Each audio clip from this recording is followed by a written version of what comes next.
And we're live, everybody. All right. Howdy, everybody. It's been a while. Sup?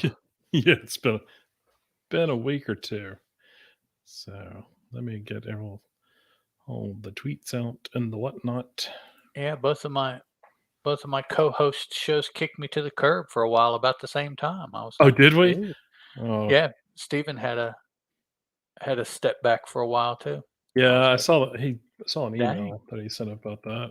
Yeah, yeah. That's all right. With Dancing with the Stars going right now, Terry and I podcast every week. Oh, it's always good. Yep. All right, so we're live on YouTube. We're live on our Comic Addiction Twitter, our feed there. Um, I'm gonna switch over to that account real quick and pin that one to the top so that everybody can check it out. Pin to profile. Cool. Cool. Alrighty. So we have to remember how to do this, or at least I have to. You've still been podcasting. When I take a break, I actually take a break. Yeah, you're not gonna forget. No. So how do I talk? How do I do Yeah, that really. again? How do I Do I push play? What? do? Yeah, Yeah. I feel like I've applied too much pressure to myself. I don't understand. So alrighty then, cool. Well, we'll go ahead and get started since we didn't talk about wrestling prior to, Yeah, prior yeah. to. I totally forgot about that. It's a That's normal all right. thing. There has You been a know, lot of wrestling going on, Hangman especially. got hurt. Yeah. Things maybe are coming to an end with the Bucks and Kenny and Punk. Mm-hmm. Maybe Punk's lackey got cut loose by AEW. Saw that. Yeah. Uh, Yeah. Other than that, still a lot of people out hurt for AEW, man. yeah, yeah. It's been kind of a limping Uh, promotional right yeah, now. I just and they presumably are bringing people in to fill the slots, right? Yeah. But then, you know, what is it for professional sports? I mean, the salary cap is going to pinch you when all these people get healthy again, Oh yeah. and it's Yeah. like, It's gonna what? get bad. Yeah. Yeah, there's already people the past I don't know 6 months or so you've been hearing more about people bitching about how they're being used, which I Hmm. assume means how they're not being Yeah. used. Yeah. Oh yeah. That's You usually how that means, yeah, or what usually that is what they refers to. mean. Yeah. Yeah. Yeah. I don't like my story. Your lack of Your story lack. is Yeah. is what you mean. Yeah. Go ahead and say it. Yeah. But yeah, it's like, oh well, Andrade hasn't been back for a while. Yep. Apparently, he had a backroom issue with was it wasn't Guevara also, was Yeah. It it? was Guevara. Yeah. Okay, so he had an So issue with there's a common Guevara. denominator here. Yeah, let's start to look what they have Y- in common and Yeah. see that as the Yeah. Is problem that? Yeah. What's going on, because Doug? what they've done with Ty is a crying shame, anyways, Yeah. Yeah. since they got married, or actually a little bit before that, but Yeah. yeah. Alrighty. It's the world Yeah, of let's wrestling. yeah, we'll talk comics. There's too much wrestling stuff to go into. Yep. All right. So we're back. We had to take a couple weeks off for me, work and then personal stuff, but all that is dealt with and good to go. So we are ready to roll. We're going to be doing previews tonight, and we're also going to be doing obviously Ash. Yes, Uh, Terry perhaps Moore. it's Perhaps it Sammy. is a Sammy. Uh-huh. The the banner carrier in the future who is a problem now. Yes. I mean, he seriously injured Matt. Way back when Matt first Hmm. came on, Oh yeah. he had a match where somebody else got hurt too. He is the Seth Rollins of Eddie, was AEW. it Eddie that got hurt, or he hurt Eddie was somebody hurt. else Yeah. too? Yeah. So, well, no, okay. Eddie is the other person that has an issue with Sammy also. Oh yeah. Oh for Uh, sure. I he think doesn't he has like an Sent issue with either. everybody, but yeah. Well, not Ortiz. No, yeah, you're right. He's good with Santana too, but he's not been around because he's hurt. Yeah, Um, but yeah, okay. Sorry, yeah. No, you're fine. I digress. No, because I've listened to a lot of interviews lately and stuff like that, and it was one of his, but they were asking, just in a roundabout way, they asked him, who do you get along with, kind of thing, and so Hmm. he did talk about uh, Jericho, that that despite everything that he and Jericho do, no, not Jericho, Cody Rhodes. Oh, Um, okay, yeah. that Cody was really good to him when they started, Well, and Cody is probably the reason why he's even there at all. oh yeah, for So sure, yeah, you know, in essence, that means that Cody gave him his big mhm, break. You know, yeah, so yeah, no, he doesn't like Jericho. yeah, No, he yeah, doesn't like yeah. Punk. Once I said that, I was like, no, no, no, that's not true. That's not He Jericho. doesn't like Guevara. Nope. I'd ask. I'd be interested if he likes Perry's kid, or Oh God. do you like the Acclaimed, or some of these newer people, Yeah, just to see what he says. I mean, yeah. he doesn't interact with them too much.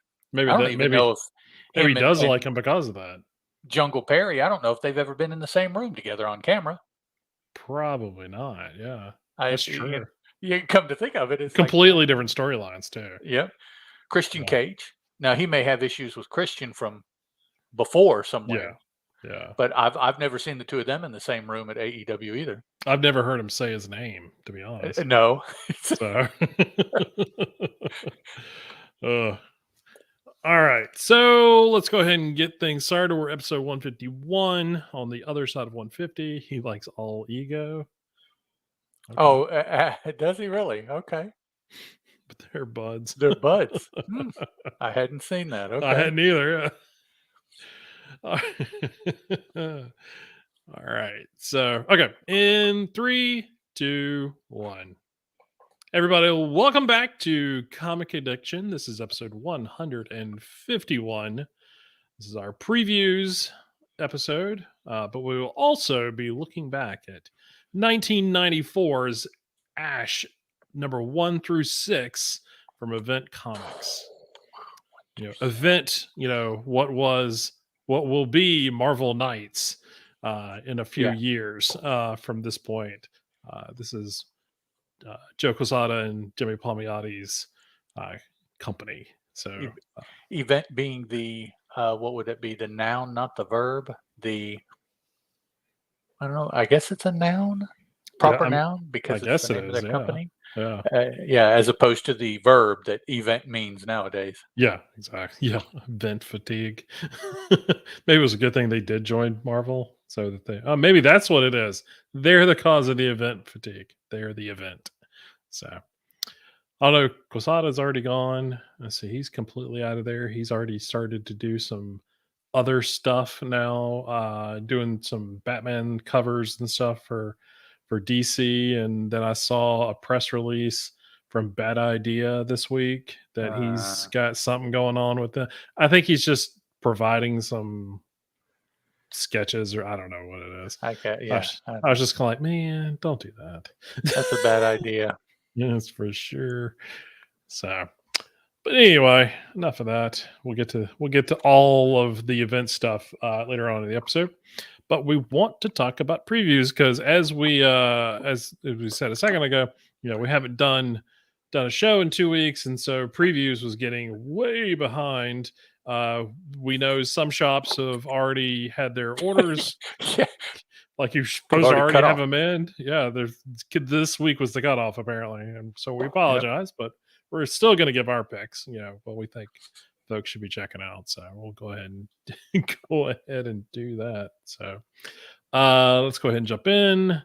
Previews, like you just showed a second ago, the nice gargoyles uh, Gargoyles, cover. So I'm pretty excited about that. And then also on the back cover, a boom book, Vicious Circle. So which is my first pick. yeah, so we'll Vicious Circle. go ahead and jump into that one. It's coming from. It's going to be 3 issues, supposedly, apparently. Um, Boom we have what do we have? We have 2 do we have 2 boom books? Yeah, the first 2 are boom books. Oh, yeah, they So, are. yeah, we're still pretty boom heavy there Still as a heavy, yeah. percentage. I Um, purposely was trying not to do that, and I still did it and just didn't oh, pay attention. oh, no, Oh, but I mean, we said several months ago that finishing up this year, at least, even maybe going into the first part of next year, as far as we knew at the time, they mhm. had stuff just stacked waiting to come out Oh, that yeah. was Oh, for that was sure. interesting to us. Yep. Um, they've had a couple killer things finish up. Basilisk finished up. Mhm. Grim finished up. Well, the first Grim The finished up. first arc, yeah. Then we found out that there is more. Pretty late in the game, I thought, as far Yeah. as Yeah, usually they announce that, second or third issue. They because yeah. the numbers were pretty high for the first 2 issues. But yeah, it wasn't until, like, the 5th or 6th issue we found out. So, what in particular, what caught my eye is the cover artist, which is a old school fine artist, Lee Bermejo. Mhm. Fine artist, is that a commercial artist? I should say, not fine artist. Yeah. That's intimating that comic books is not fine art, but yeah, the high art, yeah, commercial artist, Lee Bermejo. Um, Sean Thacker's a trained assassin, reads the teaser here, from the future, who seeks revenge on the only other man with his affliction. Each life they take forces them both to travel between vastly different past and future eras, spanning from the 22nd century Tokyo to 1950s New Orleans to the Cretaceous era and beyond. The two mortal rivals are locked in a battle of wills that spans millions of years, all to alter the course of history. And they tell us with each time period, Lee Bermeo adjusts his artistic style to pay homage to luminary comic artist. I like that word, homage. Yes. To luminary comic artists and historical master painters, all preserved in a prestige, oversized format. So he will be um, aping, as the kids say, different art Mm, styles depending on where the characters are, which just on top of the fact that it's Lee Bermejo, that's just cool yeah. for me. So yeah, it jumped out at me as soon as I saw his name. Didn't matter who the company was, but of course it had to Yeah. be Boom that managed to grab him and Oh, yeah. bring him back Well into the sequential art fold. well, and that's a big I mean, for them I mean, not just for them, just in general to have a Libramenjo series of Yeah, any size, 3 issues or not, being oversized. I mean, cover price is, $10. So, I mean, when they talk about oversized, I'm really curious on what that page count's gonna be. Because 3 issues, I mean, if you do like a 48 page book and they say oversized, are they talking, sometimes in comics, when you use the word oversized, you're also talking about like literal size, like it's not going to be sort of the regular, right under 8 by 11. It's, right, whatever, 7 by 10 or whatever it is, but it's, a little bit bigger, probably not treasury edition, but it's probably a little bit bigger than that. So, I am kind of curious on the physical size of it. Digital readers, you're not going to matter, or I mean, it's not going to matter to you because I mean, it's just going to be on your digital reader, iPad or whatever. But I right, am also curious on that page count. So, $10. I really didn't notice that until tonight. Seeing that, I just really hadn't paid attention to the price. So it'll be kind right. of interesting what that sort of what sort of uh, makes that price point, something that they can just I say justify, but I think Bermejo's art, you can charge you $10 for 22 pages. But, Yeah, might still do yeah, it because there it's there not like you're definitely going to be get a lot of new stuff from him, but for him to do all these other styles too, whatever they are, I mean, that it's going to be super interesting to check right. it out. Yeah, there would still be people who would pay, to have his art for 22 issues for Yeah. $10. Oh yeah. Um, Looking at Grand Comic, um, I just see lately a bunch of cover work for him Mm, okay. for the past 2 years at least. So just to save me from sitting here and continuing to go back, if anybody listening knows when the last time was that he did something sequential, Yeah. or if he has ever done something sequential. He's done some stuff, but I mean, I'm thinking of like, didn't he do like a Joker hardcover for DC? I'm talking like 15 years ago. I mean, um, and he did a Lex Luthor like Okay. mini series or something like. But these are like again books that I'm thinking 10 or 15 years ago. Yeah, back. Yeah. Yeah, back in the day. So Yeah. Looking when I first went, it looked like his first stuff was in the late 90s. yeah, So 20 to 25 years is the amount of time he's got under his belt. But yeah, looks like lately he's just been doing covers. A yeah, lot of covers now, but yeah.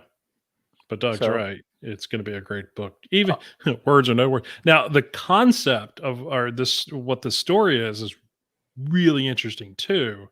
sure, Um, yeah.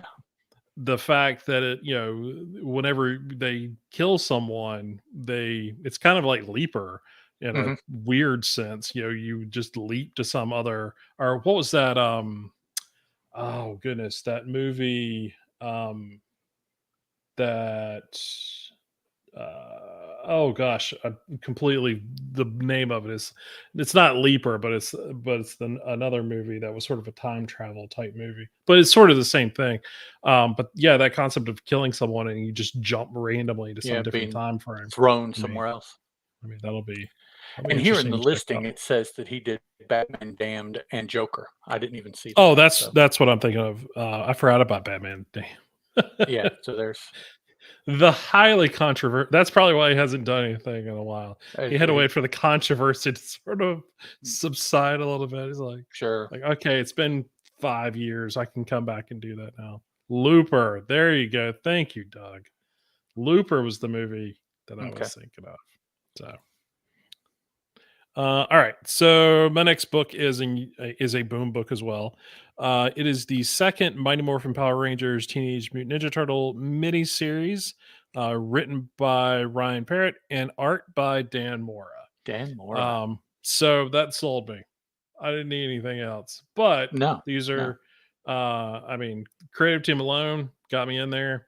I really enjoyed the first miniseries. Um, but yeah, I'll be honest. You put Parrot and Mora on a book, and I'm there. Doesn't matter.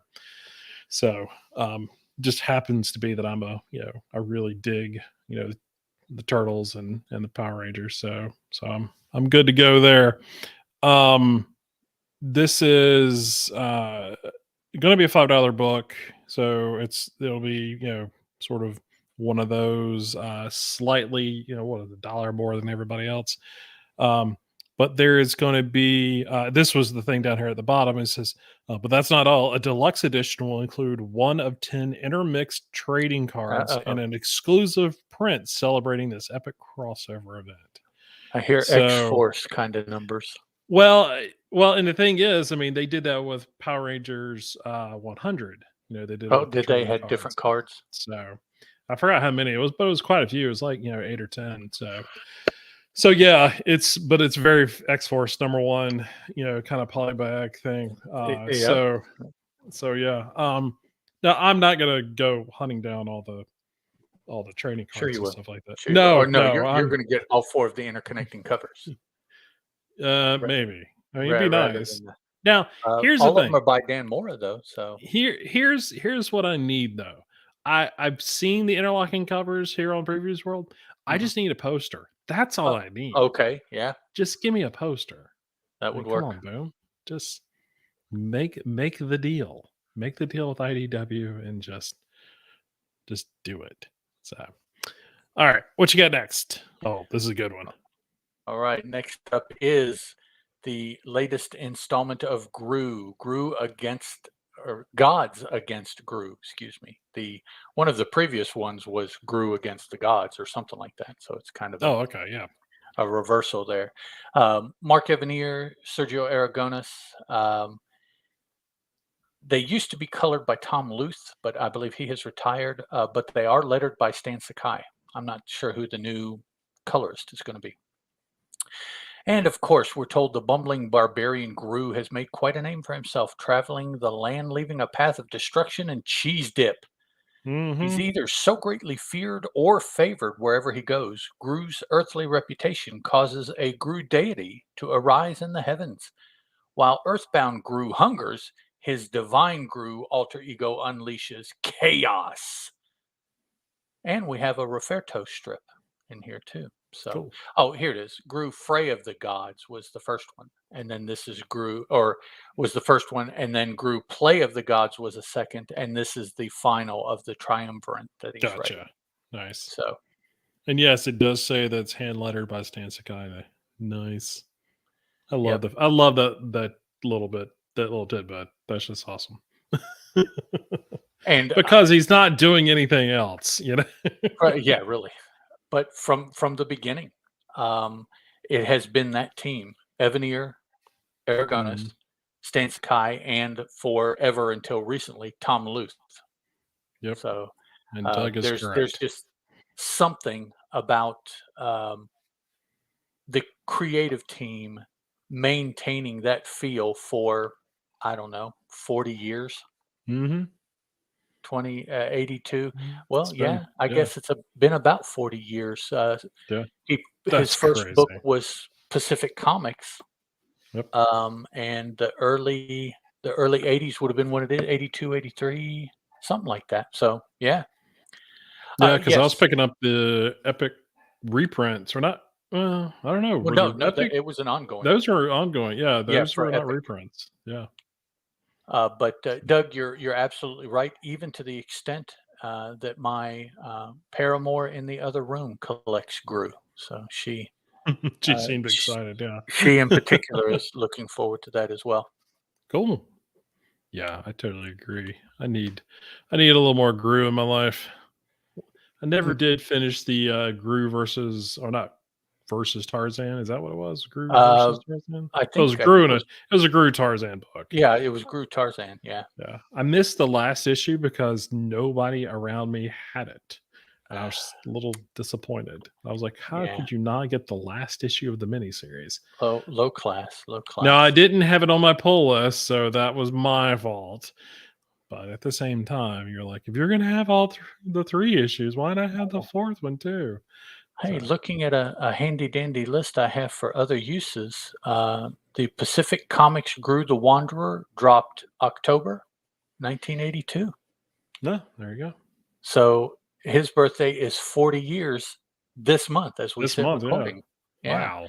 I haven't, maybe I did see something on Twitter earlier in the month about Okay. this being his 40th anniversary. But yeah, so there we go. He's 40 years old this month. Wow. It looks just the same. Hasn't aged a Hasn't day. aged exactly. All right, so we saw a little bit on the cover here, but Yes. Dynamite has Gargoyles. First issue of this, written by Greg Wiseman, art by George Campadias. From when we talked about, um, oh gosh, what was the miniseries with the kids in the video game world and the Oh, I'm blanking. Well, I blank a lot, folks. I apologize for that. Luck, Uh, the Luck kids, no, it or was, his mom and dad had created the his world? mom and dad had created that one. That Okay. one. Oh, Beach, not Beach. Anyway, that series. Anyway, but he's also recently done some work at Dynamite doing the John Carter series, or the not the John Carter series, but doing the Deja Taurus miniseries. You're gonna So have Buckhead with the Buckhead, there you go. Thank you. you're gonna have to start writing everything down, man. I You're am. starting to crack. It's I age. am. It's bad, and I need to As fix one that. who suffers as well, I Yeah, recognize it. yeah. Oh yeah, you're just sitting there going, no, no, I've seen this. I know this. Yes. Doug, back on Groove. First comic I ever got signed was a Groove comic. Sweet. Oh, good call, man. Did Groove sign it? Who signed? Ooh, Who signed the book? Roberto signed it. Yeah. So, but yeah, so there had been talk and everything, and rumors that Gargoyles was going to be finally coming back as a comic, and so Dynamite got the rights to it, which is great. Nice. Yeah. Greg Weisman obviously is a great choice of writer since he created the whole series. Yeah, Uh, it couldn't have done too much worse than that. Yeah. no, but it is in continuity. It's an ongoing series. It's not a mini Yes. series, which is great. So it says in continuity with the epic television classic.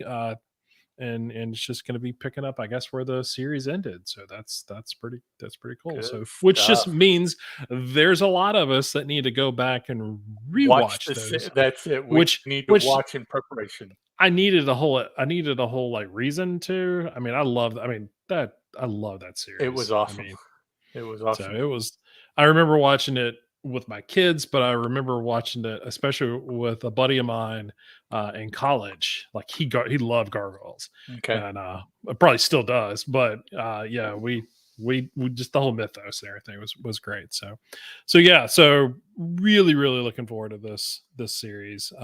This has a gazillion here. Let me look in previews real quick. See if I can find all the first. Oh, so it doesn't have all. Well, it has quite a few. I mean, there's 10 covers right there of the first issue. Um, so I'm never really sure about the blank covers, but either way, somebody likes them. So yeah, so that's golly, that's gonna be fun to check Yeah. out. So Only 78 episodes to watch to catch up yeah. Oh, if you and want. back on Doug, it was Sergio who Sergio, signed it. yes. That's awesome. Um, the last year, not this year, but the last year that they had Heroes, which would be, was it Oh, it was 20? 20. Yeah. Was it 20? Uh, Stan Sakai No, it was was 19. It was was it 19. 19? Yeah, Okay. they Oh, yeah, skipped 2 because it would years. Yeah. be in the summer, all of that the Yep. world started burning in the early spring. So, Yeah. yeah. Um, Stan Sakai was there, and the table right next to him was Sergio, Mark Evanier. So the 3 of them were on 2 tables, Mhm. and, Terry and I stood in line to walk that Oh, line, yeah. Yeah. and we got 2 little buttons. One was a little quick Usagi sketch.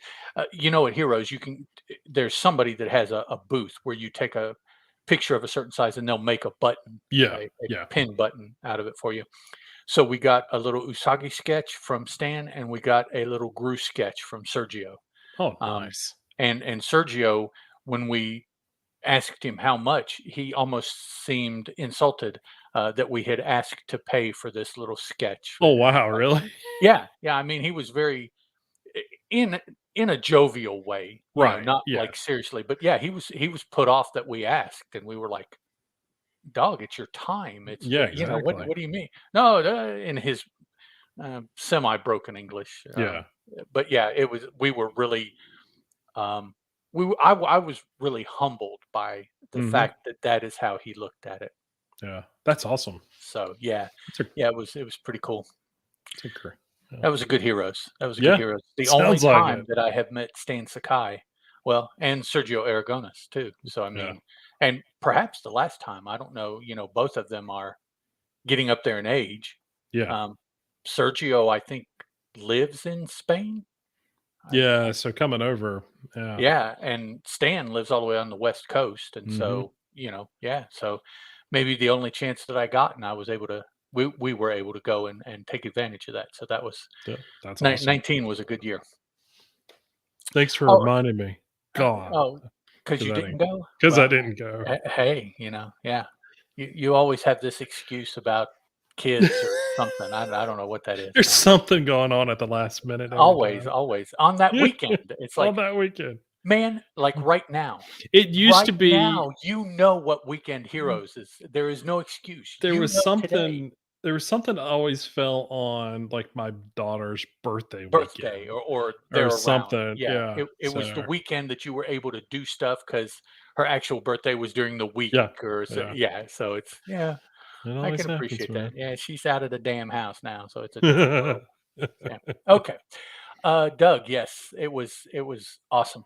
Uh, that is the only time that I have ever well, that's the second time that I have ever gone to Heroes and waited in a line Mm. to speak to someone. The only other time was to get an autograph from Stan Lee. Oh, nice. So, Stan Lee, Stan Sakai, and Sergio was just icing on the cake because he was there too, but that Yeah. was so those are the men that I will wait in line for. Nobody He's else has prompted me to wait in line for anything.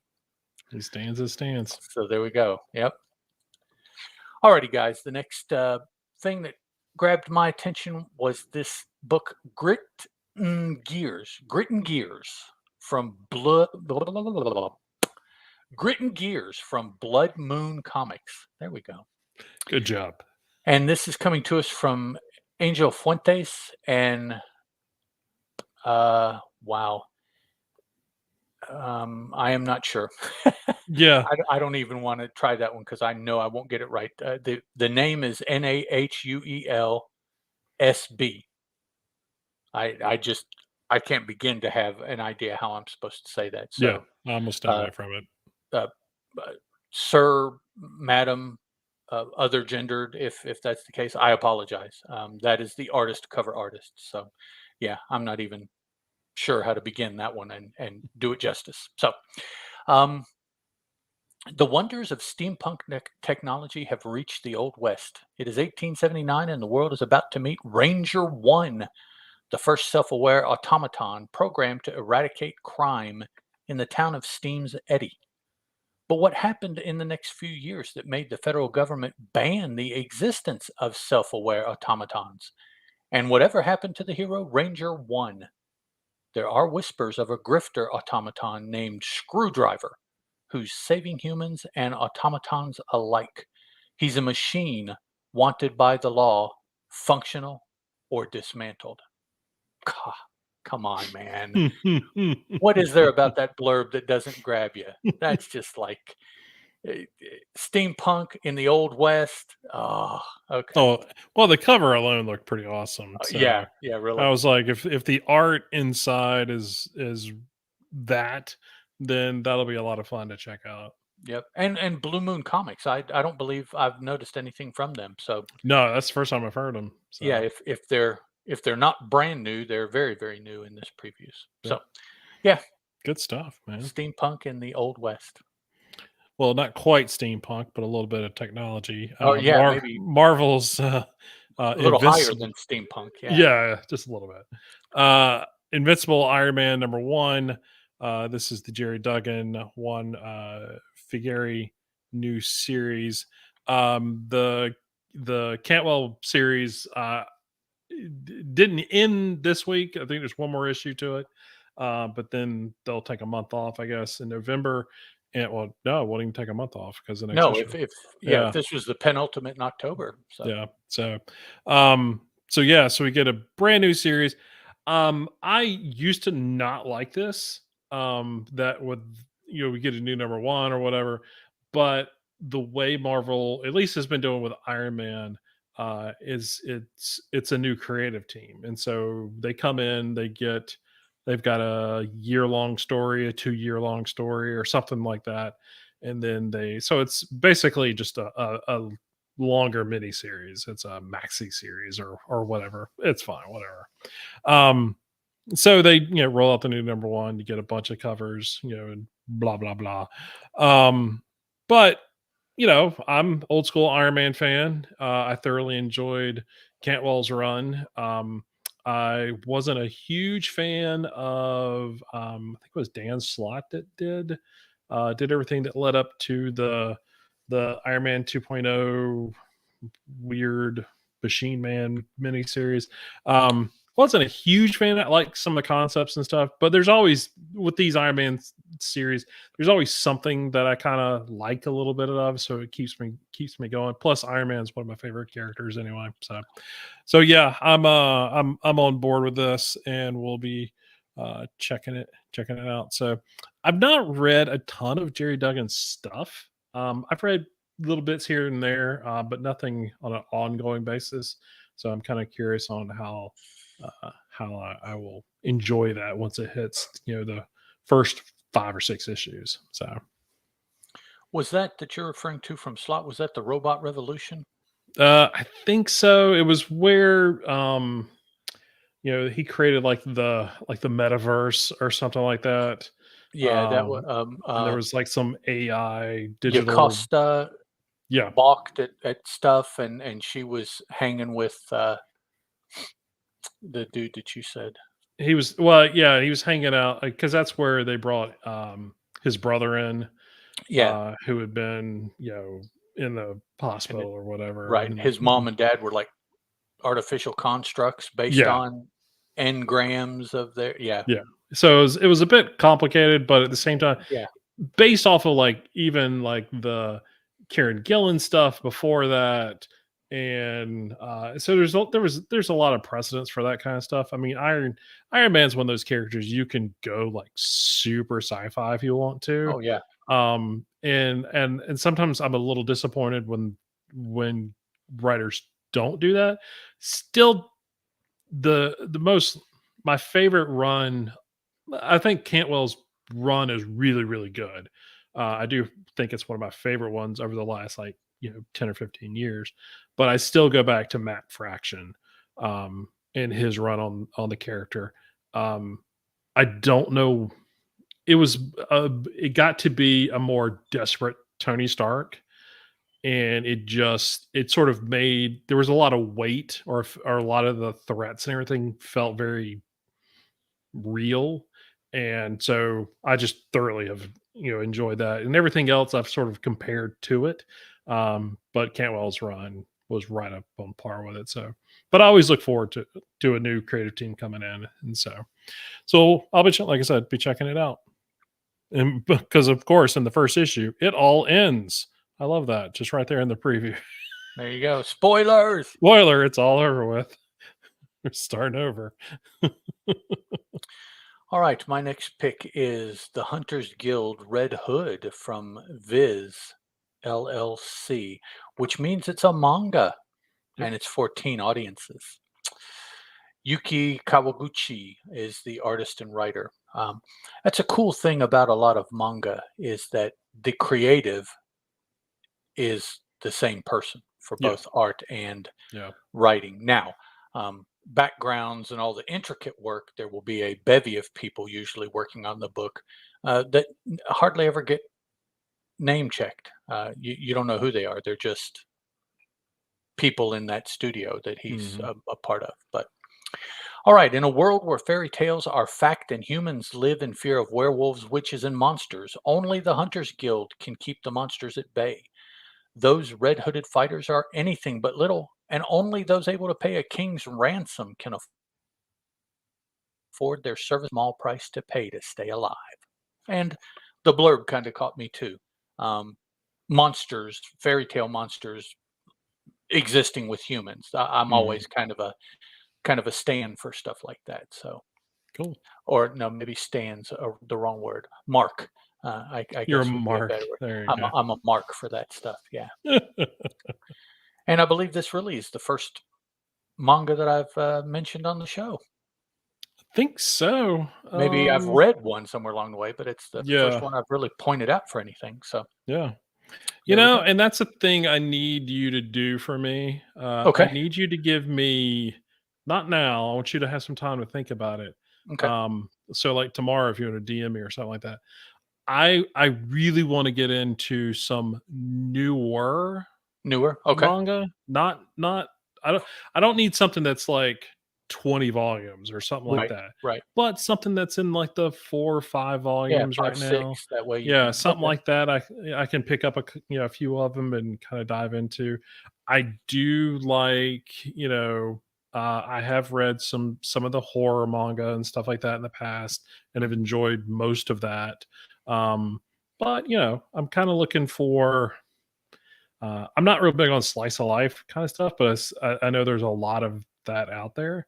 So I'm not opposed to that. But yeah, give me just some recommendations. Okay. I mean, you and I have talked comics so much. You should kind of have I'll at least a general feel for what I Oh, would yeah, be on the interested in. stuff that yeah, the stuff that you go for. Yeah, Yeah, I'll, I've been I'll meaning to ask you that. come up with, three, four, five series that I can point you at and Cool. see what you like. And then based on that, if you pick up one of those, two of those, and you read them and you like them, it'll be a lot easier because then it'll Oh be yeah. like, well, one's like these that I like. So, Yeah, yeah, because that yeah, is that'd one be thing that fun. I would like to do on the show is for you and I to kinda me being sort of the newer guy and you definitely having experience with a Okay, lot of manga to kinda go through some of that stuff. not a problem. I'll put something together for you. Cool. Alright, so, my next pick is Firepower.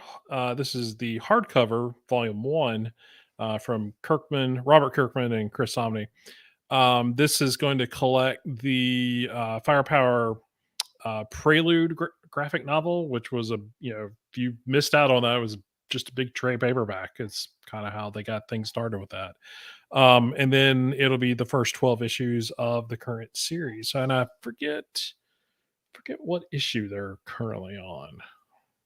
I want to say it's like in like near 20, somewhere around there. But anyway, uh, I have the I've got I got the Prelude graphic novel, and I read up through 8 or 9 maybe. So this would be pretty much everything that I had already read, but I don't have the issues anymore. I still have the graphic novel, but I don't have the issues anymore.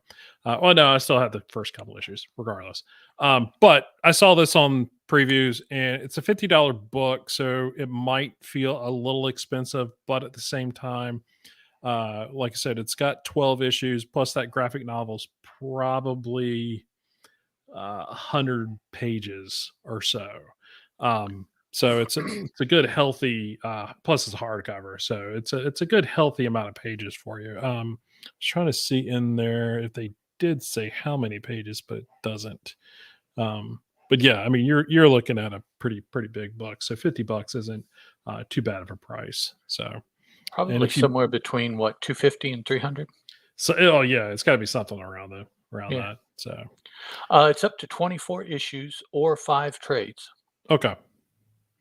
But yeah, so I do like the idea that they come back and do the hardcovers after they get so many trades out, because the trades are pretty. The price point on is pretty low, to get in there. Sometimes they're like $10 for the first volume, and it's like the second volume's like 14 or $15 or something like that. So you can get in there pretty cheap going that route. But if you want a nice book on your shelf and makes it you got something it's got everything in it, it's a good option. doug's Doug commenting Somni's art is really amazing in this series, and I will wholeheartedly agree with that. If you're looking for firepower is basically it's a family lineage kung fu um story. There are dragons in it and stuff like that. But it was a lot of fun. I don't know why I stopped reading it, because Somni's art was killer, and I was looking for a Kirkman book at the time because I think Die Die Die was the only other one that was out there, Mhm. and I read about 3 issues of that, and I was like, I don't ever want to read this book again. So I mean, it was fine. It just definitely, I mean, the craft of it was there. It was not like it was a bad book, like poorly written or drawn, or it just wasn't up my alley at the time. So, Yep. but yeah, so check out Firepower. All right. My next pick is Renjo Desperado, which is this is the first of three volumes, and this is from Denpa Books, Denpa. Denpa is an indie manga publisher, Huh. um, so they're not going to grab the Dragon Ball Z's and the um, N- Pokemon and Naruto and all that. Naruto and One Piece. They don't Yep. do those. They usually indie manga actually turn out to be one volume, and that's it. That's the story. Hmm. So this is three volumes. The creative is Andong Shik, I believe is how it's pronounced. Again, I apologize if not. We're told in a Wild West, there we go again. I know. Okay. In a Wild West inspired Japan, a young ninja girl searches for love while avoiding man-eating sandworms and a gunslinging band of yakuza desperados. And so here again, that blurb was just had all I, kinds of the I, words that I I'm liked. sold. So Yeah. yeah, and so I was like, okay. And it's only going to be 3 volumes. If the cover art is the art inside, except in black and white, more than likely, then it's readable, Yeah. at the very least for me. Um, the individual we see here appears to be female. Looks like she has some robotics to her also, Hmm. holding her sword here. So that's not something that you see in the blurb. She's, I don't know, been hurt or she was born minus something and is making up for it with robotics. So yeah, just seemed like a cool concept, a concept that isn't anything that I have to read every month. So, Yeah. you know, That's always a good thing. So, well, I mean, think like capes. Ugh, I yeah. have plenty of capes. So, uh, in order for a cape story to really grab my attention, it's really got to be something. Yeah. Yeah. But I yeah, know what you like I mean. Yeah. pointed out, this is the second one that had a Wild West theme, which I didn't necessarily pay attention to. So Yeah. apparently, that must be something I'm after lately is Wild West books. If I could only have, I, and then sort of two completely different things, like a yep, manga ninja Wild West and a non-manga like steampunk robot robot. thing. Yeah, yeah. Yeah, sure. That's what I had planned. Yeah, we'll go with that. Maybe that's one of the books I should check out. Just completely blind, neither one of us Yeah, know just anything. grab it and see. I Yeah. don't know, you haven't mentioned too much being into, Jindaku stuff, the, samurai, Oh, I dig that kind of stuff. slightly perhaps kung fu-ish kind of stuff Oh, yeah. That as stuff I well. love. Yeah. I used to watch, I mean, growing up, that's all I would watch on Oh, yeah, TV and me movies and too. stuff like that, Yeah. so just That there's and not a lot of comics that reach out to me, I with that kinda theme. I cut my teeth on, kung fu and Yep. Gojira, growing Exactly. up. That's exactly where I was.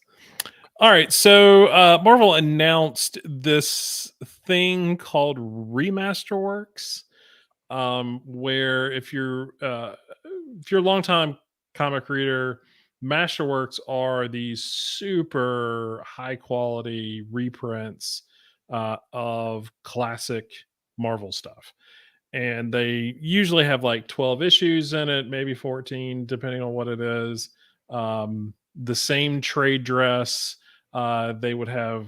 They did go in from like one. They had two different trade dresses. One was like direct market, one was not, or something like that. I remember growing up as a kid, going into the comic shop and seeing these on the shelf. So that tells you how long they've been being published. I'm in my 40s now. Um, I was always uh, unable to pick up any of them at that time because of the price point, and they were like what they are now. I think they were like $50 back then. Now they're Mhm, 75. Um, but Marvel said that they were going to come out and do these, basically reprint them, and start over, with a lot of them. I think they're going to continue with the Masterworks, but they're going back and reprinting sort of in the same order. So this first one, obviously, you're starting with Spider-Man. So this is going to collect Amazing Fantasy 15. It's going to collect the original Amazing Spider-Man series 1 through 10, and then have, well, like I said, they repeated the Amazing Fantasy 15. So you've got, roughly 11 issues. Uh, Spider-Man wasn't the only thing in Amazing Fantasy, so you'll get just the Spider-Man part of it. But basically 11 issues in here. $75. That might seem a little pricey for some folks. I totally get that. It's, going to be on, it's a nice hardcover. Um, there's a lot of attention spent to the restoration. You would think a lot of this has already been done before, so I don't know if they're going back and replacing some of the pages with better quality scans and that kind of stuff. But it sounded like for me, because I was such growing up, I was such a fan of looking at those books. I have had some friends who've had some over the years I've been able to check out, but it was one of those things I really wanted to buy them all, and I just couldn't, just because I'm a completist, so I would want to go back and buy, and you just can't find them. So when they said they're going to do these remaster works or second printings of them, I was like, yeah, I definitely need to get on board with this stuff. And so it'll give me the opportunity to read a lot of the original Marvel stuff, or the classic Marvel stuff that I've either never read or have only read in bits and pieces and stuff like that. So that's kind of my thing. I want to go back and read a lot of that stuff. Now I also want to read a lot of that stuff in DC, but I don't think DC is going to do anything like this for a while. So I did that with Essentials, but Oh yeah, yeah, for both DC and Marvel. yeah, Those yeah, Essentials were that was DC, right? Essentials? yeah, yeah. DC had Or the no, or Showcase. DC was showcase. That's right. Showcase, Yeah, you're Marvel right. was Essentials. Yeah, Yeah, in black and white of that, yeah. They were yeah, yeah, perfect, yeah. and they were Um, digest size. Well, a little bit bigger than digest size, but they were yeah, great. Yeah. 2 things come to mind. You talked about the price. Now $75 is nothing compared to the actual prices for those books if you try to get Oh, them. for sure. Yeah, So, yeah, you are making out like a bandit. yeah. And the other thing, for me, I do not like these reprintings Oh, you don't? Okay. because they use modern coloring techniques that Oh, yeah. oversaturates and completely takes the soul out of these books in my mind. Hmm. They just they it's cool to have them to read if you've never read those stories. Right. Absolutely. That is reason enough to go Yeah. and get them. But I this current colorization process of those uh, golden age in particular, but Mhm. this is silver age books. It doesn't work with me. Okay. I don't like the way it looks because it just like I said, it seems that everything is oversaturated Mhm. and it kills inking and line work to my eye. And I just, I would rather get one of the um, what is platinum or whatever DC and Marvel are calling their different single issue reprints that they'll put out like in Oh, the celebration. facsimiles? Yeah, yeah, Yeah. those seem to be closer to the original as far as the way they look. Yeah. Plus, those typically will have the ads and stuff like that, Yep. which I don't think the Masterworks do. I think they cut all of that for space reasons. Probably, yeah. So, Yeah. which I can understand. Uh, 5 books and you take out the ads, well, that gives me room for 2 more books Yeah. of story, so yeah, I don't mind that, but yeah, I just the facsimile editions, and just some of the older reprints, like, I prefer this stuff in the black and white, Yeah. Oh, yeah. really, Yeah, I have we're a talking ton of those. Yeah. about Jack Kirby. Oh, man, Mhm. you can look at his art all day in black and white. Yep. There's not a problem with that in my mind, so Yeah, I read a lot of Doom Patrol and, um, what was it? The Challengers of the Unknown. mhm. I read a lot of that early DC stuff, through reading Showcase, the Yeah. Showcase books, so Yeah, that I wish they hadn't stopped that. Both of the companies stopped yeah. that, and it was so good to get that stuff inexpensively, Mhm. and actually have the chance to sit down and read the stories.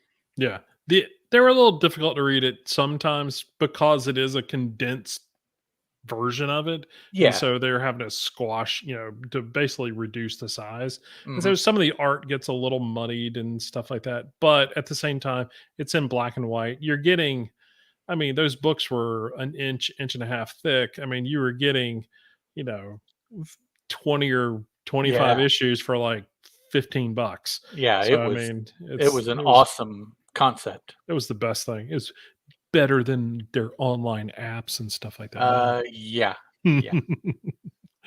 All right, let's see what you got here. Next up is The Protectors. This also is a graphic novel, but not a manga. And this as well is one of three. This is coming to us from Invader Comics, another company that I don't believe I've heard of off the top of my head. And the creatives for this are Keith Foster, Mark Knopfler, Rory Smith, and Cro-Magnus, which is just an Nice. intriguing name. Yeah, that's the cover artist. And we're told intergalactic kung fu gods. Okay, There you go. yeah, that was it. I was like, okay, yeah, I'll try it and see. But they continue. Kidnap masters from across the galaxy with one purpose: all out war. The prize? The collective kung fu knowledge of the entire universe. Now, here is the kicker for me: Shaw Brothers style kung fu meets cosmic odyssey in this newest joint from the creators of Kadoja. There has never been a more epic spectacle of combat put in print than Three Protectors. Shaw Brothers. All of you out there that know kung fu movies and know Shaw Brothers, Mhm. that's it. If they can capture that and put that on a comic book, Oh yeah, heck yeah. be all over that. Yep. It might be another one I have to check out. Now for 9.99, I expect that this is a little bit bigger than a standard comic. Also because they say it's a graphic novel, Yeah, so yeah, um, no no indication of if it's color or black and white. Hopefully, it's in black and white because that means it'll be cheaper and they can give us more pages. yeah. So, It yeah. does say it's a new printing though, so I'm curious what. Oh, yeah, you're right. Yeah, so I'm curious on what the original printing of it was. And was it by Invader Comics as well? Yeah, yeah, Hmm. probably a good thing to check out. Yeah, I didn't catch that. Yeah, I just Cool. did. I was like, oh wait, it's a new printing. So interesting. That'd be one way to find out. So Yep. all right, so my last pick, because I'm an old school Michael Turner fan from way back. You know, talk about people that you stood in line for at Heroes Hmm. Con. That was me with Mike Turner. Oh, okay. Um, Fair enough. so he, if you don't know who Michael Turner is, I would highly recommend using Google. Um, and he was by far my favorite artist outside of Mark Silvestri, and there's reasons for that. There's a lot of sort of similarity in their styles. Um, you know, Turner was the original artist for Witchblade from Top Cow, and did that for a while. Did went out on his own. Well, he did the first issues of Fathom at Image, but then took Fathom, created Aspen, which is what Soulfire is going to be published through, uh, and did his own thing. The signing that I went to at Heroes Con was when they did the mega crossover between Fathom and Tomb Raider and Witchblade. Yes. Okay. I And remember that. those were, you just hit like all of my favorite, things at that given Yeah. time. And so yeah, stood in line for that, because it had the three covers with the three main characters on it, one on each in a very Charlie's Angels kind of thing. So yeah, I picked up those, got those signed. I waited in line for quite some time. So I was big Michael Turner fanboy. I've followed Aspen since their inception. Have picked up probably 90% of the books that they have. They've all been, uh, similar style books and things like that. So there's definitely a tone and a feel for their books. But I do feel Fathom and Soulfire are those are their flagship books. And so Mhm. this one is a definitive collection of the Soulfire series, and which collects. Let's see, it collects the Soulfire preview, the zero issues 1 through 10 of the first miniseries, or first series. It's 376 giant pages. It is a trade paperback, not a hardcover, which is a good thing in my mind. It's $40 book for 300, almost 400 pages. Plus, you're going to get, a lot of bonus stuff, a lot of Mike Turner, art and sketches and things of that nature. This is, this stuff I have in single issues as well as in trades and a hardcover. already. I love this stuff. Fathom and Soulfire are two of my absolute favorite series. And so seeing this as a collected thing, I don't know if I'm actually going to pick this up because I'm like, how many times do I need to, dip back in?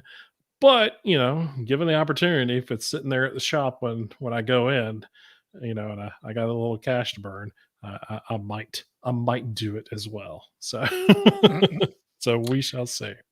what's I up, Geekvine? Yeah, I you saw it. just I Okay. just saw just saw Martin And jump in there. if everyone will allow me a moment to flex Uh here. oh, do it. Oh, there you go. Hold on a second. Let me zoom in here so everybody can see that. Look at that bad Nice. boy. And here is the Oh my slipcase. god, look at Yes. you.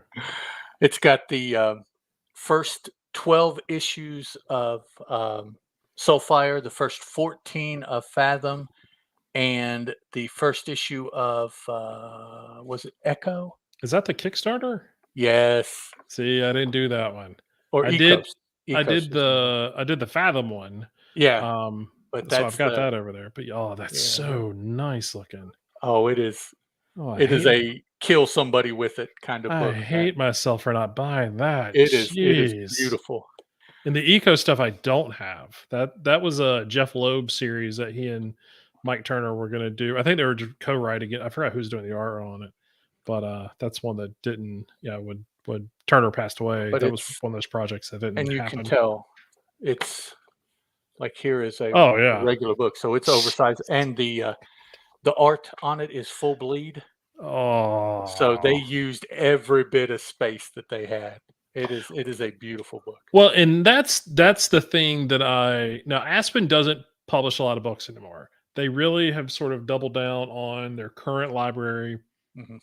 I wish they would publish more of the stuff that they have. I mean, they're currently doing the Fathom core and the Soulfire core. They're sort of they combine those universes into one universe, which is great.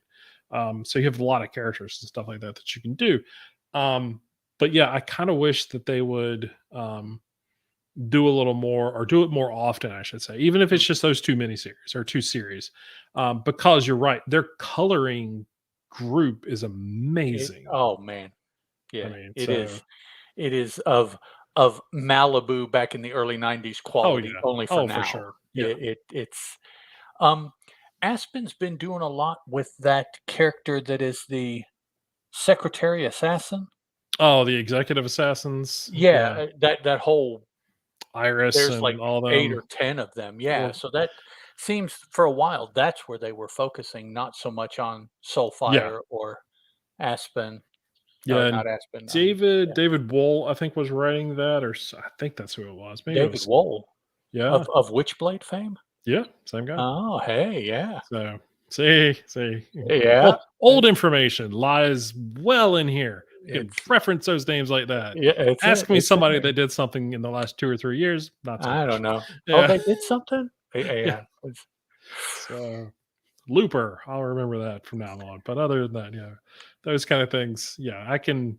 If you quiz me on Top Cow, Aspen, any of that stuff, I am top cow, man. right there. I Event I comics, those kind of keep things. hoping that somebody does Tomb Raider again. I think Oh that is yeah, just a perfect concept for a comic book. yeah. Dark Horse did it for a bit, and I liked what they did, but I Nobody did it like really. Top Cow. Oh no, no, no! Yeah, I thoroughly enjoyed the Top Gun stuff way more. It was very nice, and they went all in on that thing. That's big time where I really got into checking out Randy Green's art. Okay.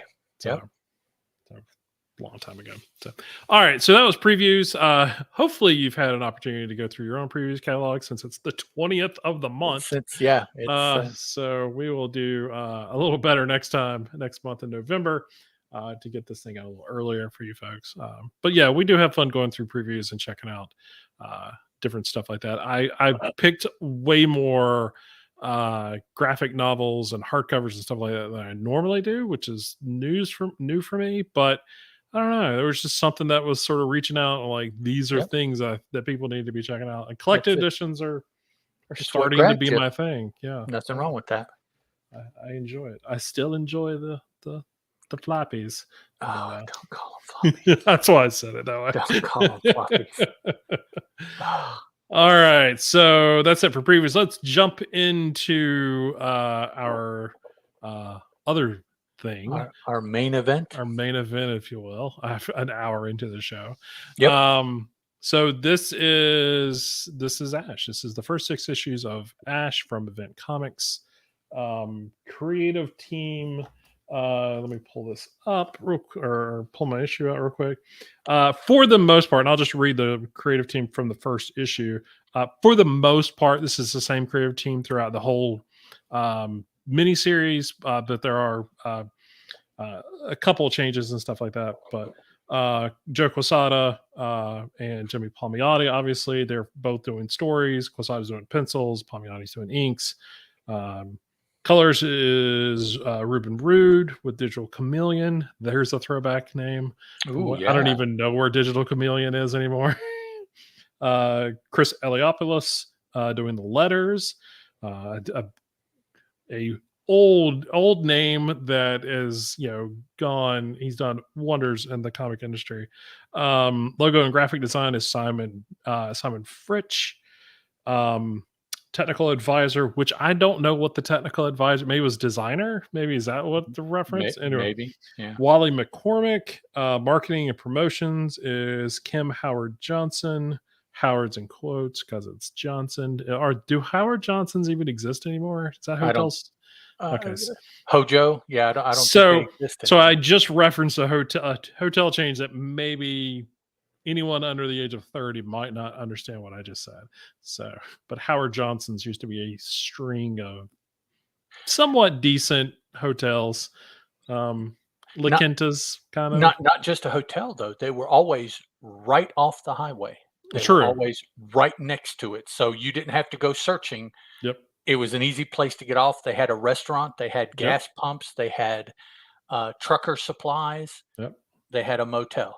I've stayed All I've all stayed in at one. many of them with family trips and stuff like Yep. Tho that. that was the thing, you go to the Holiday Inns and things like that, those are off the highway, Yep. maybe up in, more city-fied areas. No, Mhm. Hojo was right there, just like they build, uh, places where you can get off and rest stops. Yep. That used to be Hojo Yep. all over the place, That's so where your highway serial killers are mostly found.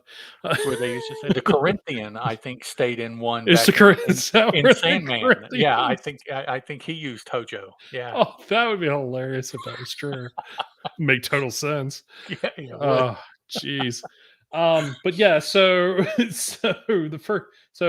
there were some other folks. There is a Hildebrandt, the Hildebrandt brothers are in issue 5, providing some artwork in there with their character Covenant.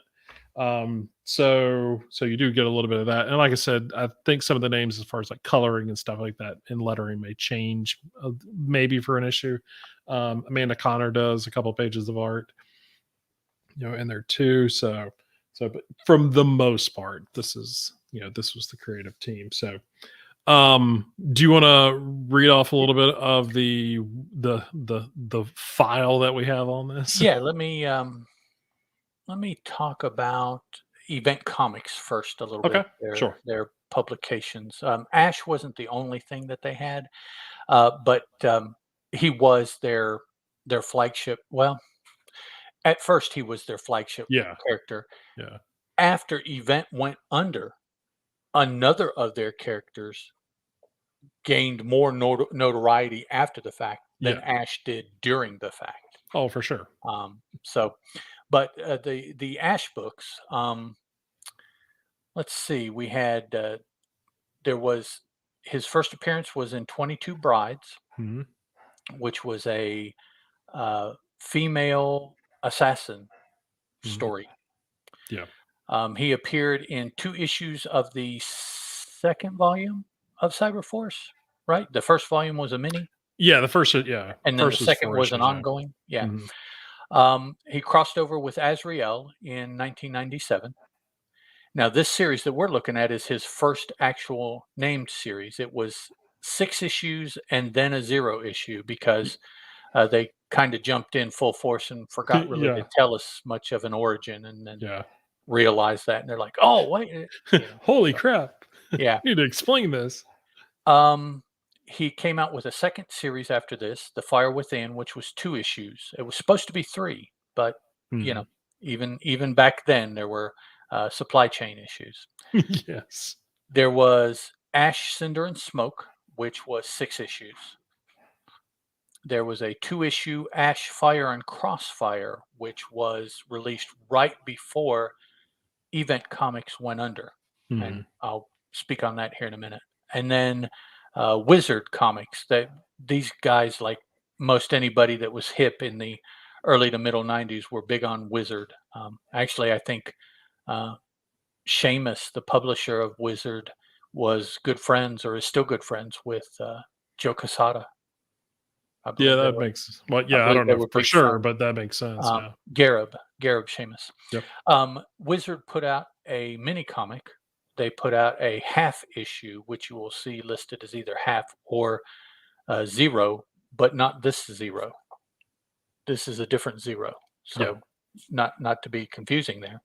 And then an Ash Files, which was kind of a oh, Ohatmu, kind of Yeah. style Mhm. encyclopedic issue that was released. Now, Event Comics was essentially Casada and Palmiotti. It was their thing. They met back in the Valiant days, didn't they, Geekvine? And uh, Valiant version 1. Uh, Yes. Yeah. Valiant, not Valiant Acclaim and not Valiant Indian Subcontinent Takeover and et cetera, et cetera. This was Valiant V1. And became friends and did some other things. I did think they both did some Marvel work before also. Well, R.I.P. they did, Valiant. yeah, they did, well, the Azrael miniseries, Yeah, s yeah. the Sword of So, Azrael or whatever, yeah. and then they got together with their own company, and the main probably the character that is even better known than Ash is Painkiller Jane. That Yeah. was an event, creation as well. They did several books with her, Mhm. but, there has been more done with that character outside of Event Comics Yeah. than Event had an opportunity to. I believe they or no, they didn't sell it, did they? Because Jimmy does Painkiller Jane now, so they must have Yeah. rented it, and then Jimmy Palmiotti has her back now and is doing Painkiller Jane stuff through his own paper films Yeah. imprint. He and Amanda, and maybe Justin Gray also, who was involved in this in an editorial or in an upper office kind of Oh, I way. Chris, forget, do yeah. you remember seeing his name? I don't remember seeing his name. Because his name jumped out at me when I saw it, and I forget. Chris Iliopoulos did all the letters too. Yeah. That's a Yeah. name folks might recognize. But yeah, I think Justin Gray was in like the front office uh, Okay. of event also, and I guess maybe that explains how they Their know each other their too. connection, yeah. Yeah, yeah. So now Ash, let's see here, flippity flip flip. It's an American comic book created by Casada and Palmiotti, published by Event Comics, which all sounds normal, but it's about a firefighter who gains superpowers. Okay, that's unusual. From a time displaced regeneration device from a possible apocalyptic future. I don't think that I've ever heard that before, other than this, actually, that is how a character gets superpowers is a regeneration chamber that gets displaced in time. No, not that I'm aware of. I mean, Yeah, there's concepts time displacement and, I mean, I cable, think cable always, so there's body but that slide.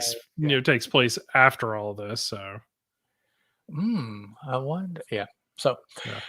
All right. Ash is a superhero, is the superhero alter ego of fictional firefighter Ashley Quinn. Ash was born from a mysterious incident when Ashley was trapped inside a burning building, and hidden inside was a regeneration chamber from the future. Now, I read the books out of order. I read Zero Oh. first, Oh, okay. so it made sense. Yeah. But having not read Zero, if I read number one, Yep. yeah, I mean, you are just dropped into the well, yeah, pun Y intended, not intended, whichever. yeah. Dropped into the fire, and you're like, "What?" No slowdown. Mm-mm. Just hold on and write it out for the next 6 issues, Yep. and it's not really addressed. So that is why I suspect that they felt that they needed to put out a Zero issue because they had this origin in mind because, I Oh, mean, yeah. it's fleshed out, Yep. but they just didn't have time to put it, or I don't I know don't know. why not, but, um, depending on what portion of this miniseries, this first one that you read, I could see where it would be very disorienting. Um, if you picked it up because of the artwork and you flipped open and read issue 3, let's say, um, I don't know necessarily that anybody that did that would look up any other issues because they would be so confused. It doesn't make sense.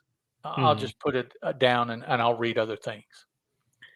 You definitely have to read these, all of them in order. Oh, sure. Yeah. It's just, I think Casada was the main writer, but there are a lot of concepts that Jimmy Palmiotti put in, but Mhm.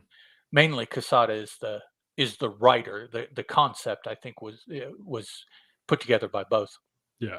And at the time, Casada was writing like a I don't know, like a 15-year-old, and just everything that came to mind, he just wanted to get in there, and Wouldn't so this he be cool oh if man, yeah. you have what was the character Chris by the Hildebrands? Covenant. Yeah, Covenant, yeah. Okay, you have another fallen angel, Yeah, Gabriel well, yeah, Gabriel's in there. Gabriel. Yeah. You have this future, which is not even in the Zero issue. It's not fleshed out really. It's just this is where it came from, kind of Yeah. thing. You have several time jumps. Um, you could just tell that he was. It seems like he was so excited to do this thing that he had always wanted to do, and there wasn't maybe necessarily the direction to help him do it. Yeah. It was seemingly all up to him, and I don't even think that they came out on a regular schedule, did they? I don't think they came out, Uh, like, every month. I think there were a couple. no. Yeah, because it took, like, 2 years for this series to Yeah, there were a finish. couple Yeah. breaks, so, going back to the bio here, Ash has the ability to use various flame-based weapons, including blades that can be made from fire by his gauntlets. He can also absorb and control flames and fire, has superhuman strength and durability. He draws his power from flames and fire inside his body, which can reach temperatures of 1260 degrees Fahrenheit. I don't know why that's important. Maybe that's the melting point of something. I don't know. Yeah, it might be. Yeah. So that is It's just really the hot, so yes. That is just the basis, the basic uh, bio for this character Ash, and a lot of these things you don't really necessarily know until you've read the whole series. It's every time Ash appears, he doesn't do everything that he can do yeah, per yeah. se. He'll appear and that's another thing. He Ashley gets upset, and when he gets upset, he has a nervous stomach and he starts belching fire, Yeah, yeah. Like, oh, and yeah, that's it, that's the sign that he's getting ready to change. Which it takes him a couple times, and then he well, catches I on to that like there's too. one So, scene where he's trying to show one of the guys in the bathroom, like, mhm. yeah, this and he's like, "Why are you sticking your finger down your throat?" It's I Yeah, gotta get this skull in here. it's really odd sometimes. Sometimes it's not. Yeah. Um, it was and this may be one of the few times I will ever say this about something that I really enjoyed when I was younger. I am afraid that it didn't hold up very well. Oh. I know I hate saying that, but oh man, uh, when it came out, it was such a product of its time, Oh, yeah. and Yeah. I was in the mental space to eat up that time, Mhm. that product, and so there were no deficiencies. It Yeah. was exactly what I wanted. It was exactly what it was supposed to be, and I dug it completely. Now with thousands of books under my belt of Yeah. varying degrees of betterness and less betterness as far as writing. Um, yeah, it is rough. It's a diamond in the rough. Right, yeah. It's yeah. There are elements of Ash's character, like, okay, so I come from a firefighting family, and um, so some of those elements obviously, you know, ring true, some don't. Um, but the it was interesting that they were trying to build a character that wasn't two dimensional. Mhm, There were issues, like his dad had died, and there was issues between Ashley and his siblings, and there was issues with him and his dad and his legacy of his dad being a fireman and everything. The fact that Ashley was afraid of fire to begin with, yeah, yeah, that's a great way to start being a fireman. But his dad was known as a hero, and there was this award named after him, and all this other stuff, and uh, so Ashley is constantly being reminded, of his dad, and that he is not his dad. He's not the hero that his dad was, and all of this, and so boo, Ash is still fire. boo, geek, fine, Uh, boo.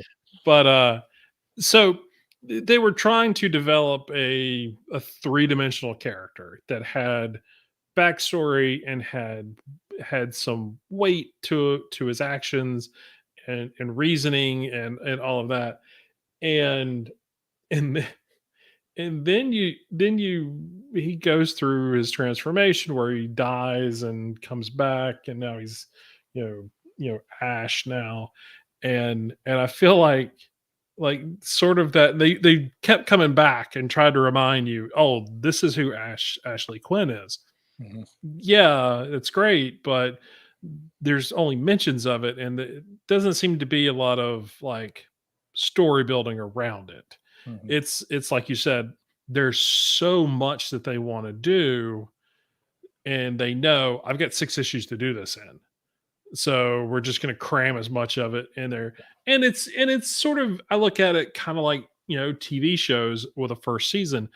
You want to throw everything in the kitchen sink at the viewer because you want everybody to latch onto something so that you have this continuous larger audience. And so I can kind of see that with this. There's a lot of stuff that they're trying to throw out there to try and get this group and get this group and get this, not really groups, but just, fans to come to the book. Now, I do remember, much like you, reading this as, when it first came out, I was a big fan of it. I'm still a fan of it. oh, yeah. But there's definitely, if it came out new today, uh, I would not be something that I would be a huge fan of. For not just the writing, but this is 94. This is early Quesada stuff. It's not got that refined detail line work that we're all very accustomed to. Um, Even in his run on Exo Man of War at Valiant is better than, or more refined than this. I want to say better.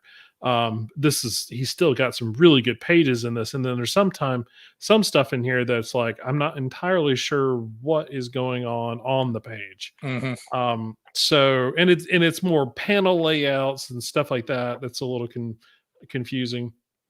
Now it's very interesting that we have Chris Eliopoulos doing the lettering on this, because the one thing that I had the biggest complaint over was the light blue, Oh, the computer talking, the yeah. AI talking. Yes. It was a light blue on sort of like a slightly darker blue background, Yes. and it was super like so what I read this at my desk that I work at. So there's a lot of light around me.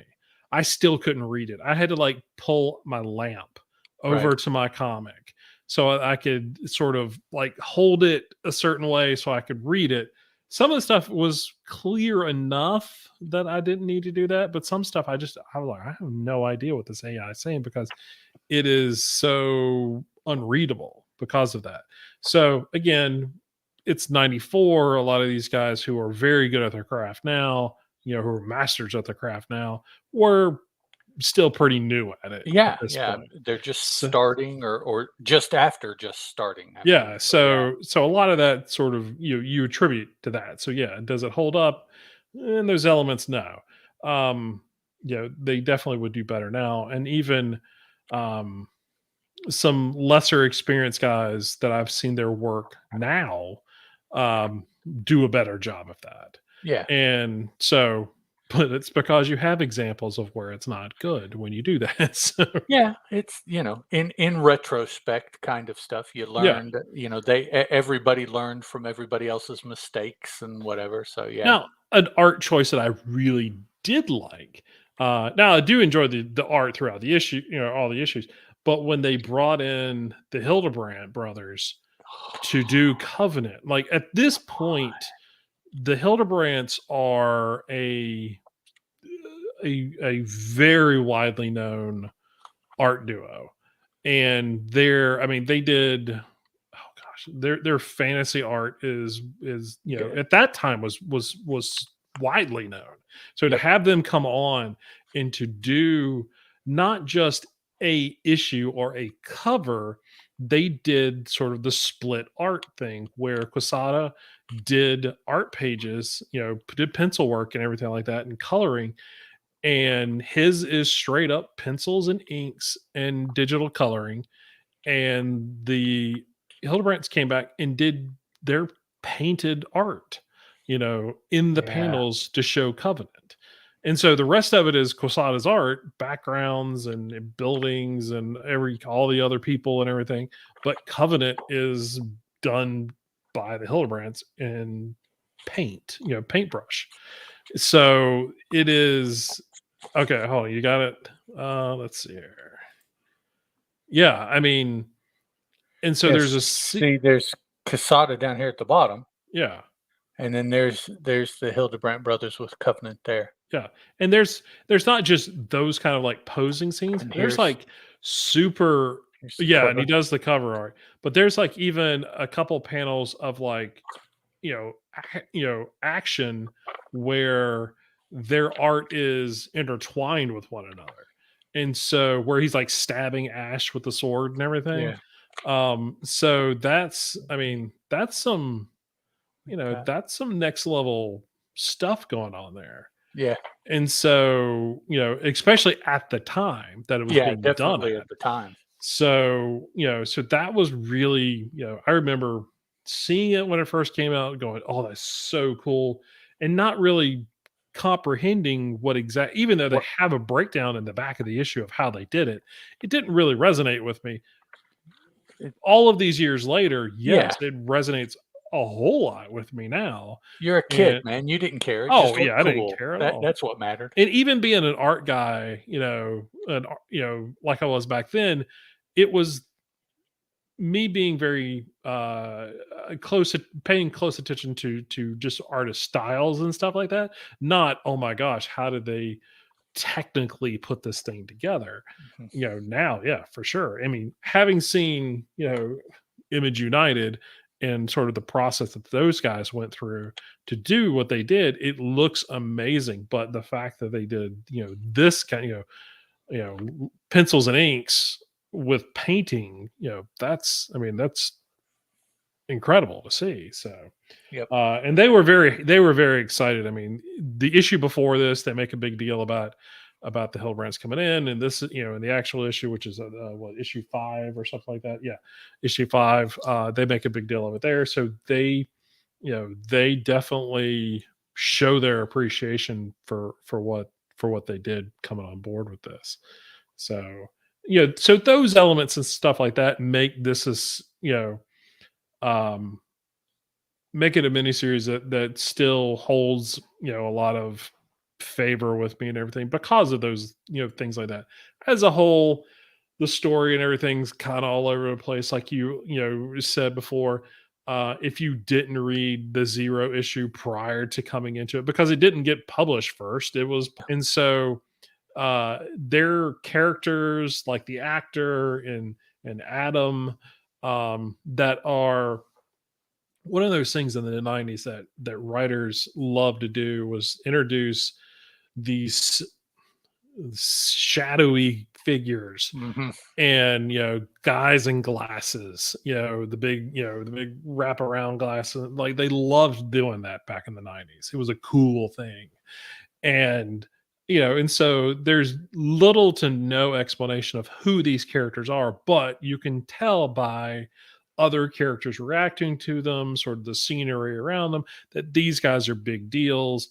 They're integral to some part of the story. But at the end of this issue, when Adam and Ashley sort of meet up for the first time, I mean, there's something going on, because Adam has sort of directed the actor to go and deactivate Ash's powers and everything, and so he knows something is going on, or has some insight to who Ash is. But other than that, you just have some, like, idea that they're connected somehow. But so it is sort of like, for me, I was like, oh, we'll learn more as we go. We'll learn some the next issue or the next mini series or whatever like that. And we do. I mean, Ash and Adam do have a confrontation in the next mini series.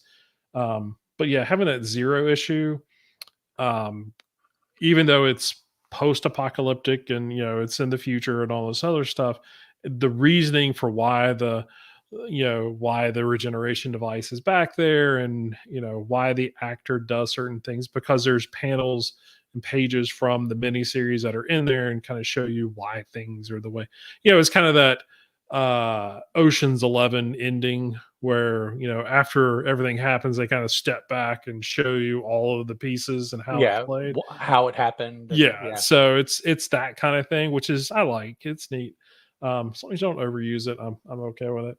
Um, but having that Zero issues critical to understanding, if you just read this miniseries and didn't have any other future issues to read. If you didn't have that Zero issue, yeah, you're left at the end of issue 6 like, what the frick? Yep. And that AI is so annoying, but it's supposed to be. But it is so annoying, the parts that you could read. And just like, okay, well, now that makes more sense. Why it's talking the way, soldier, you need to do this, and you need to follow a direct order. Well, there's reasons why it acts that way. And so you find all that out in Zero. So, um, but yeah, I mean, all that being said, I still enjoyed it, but it definitely, you're right, it definitely doesn't hold up nearly as much as I want it to. Like, I want to give this book to somebody who's never read it before in today's environments and go, enjoy, and it'd be more like, Yeah. no, got I'm not. something else. I'm not sure if that would work. This is a series that definitely is helped, I think, by the nostalgia factor. Yeah, yeah, Um, I sat down and I read all what, 7 issues, I guess it is, Yeah. in one sitting. And I enjoyed it. I had a good time with it. Um, the action, the colors, um, it was. I've said it before. I read comic books to escape. Mhm. You know, I don't read comic books to be educated, and I don't read comic books because I want to know what it's like to live real life. Right. I read comic books because I want to escape. I want something different than real life. Mhm. Man, there was nothing real life about these things. Oh, no, it was all It fantastical. was great. Yeah. You know, in saying that it doesn't hold up, um, my my defense of using that term is that it it could not exist by itself today if it came out today. Right. You could not get away with this today. But it'd be super updated, though. And I Well, think that's kinda what's necessary. yeah, but I mean like this. Oh, yeah, You yeah, could if you're not just put this product out and be successful yeah. at all. No, if you got someone to come in and take the concepts from all of the Ash books, Mhm. straighten it out, smooth it out, give them however many issues they needed to tell this story, I think it's a killer concept. Oh, yeah, for sure. With today's artist and today's coloring and a writer to go through it and pick out the best parts and stitch all that together, and Mhm. yeah, it would be an awesome character and an awesome series.